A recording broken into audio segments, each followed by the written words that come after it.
হ্যাঁ দাদা, আম কত করে? হিমসাগর কত করে কেজি? 60। ভাই লিচু কত করে? 300 টাকা বেচতেছি ভাই। 300। কত? 280। এর কি লিচু এটা? মুজাফফর না? এই যে লিচু এর পাশে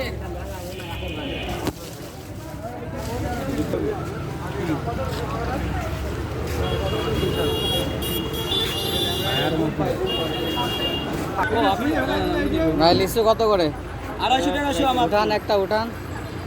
এই যে আজকের জন্য দাম কম।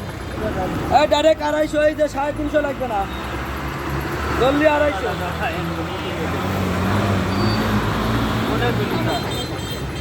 এটা কি লিচু এটা? এটা হচ্ছে আপনার রাজশাহী মুজাফফর। মুজাফফর। 250 টাকা, রূপদিয়া বাজার বাস স্ট্যান্ড।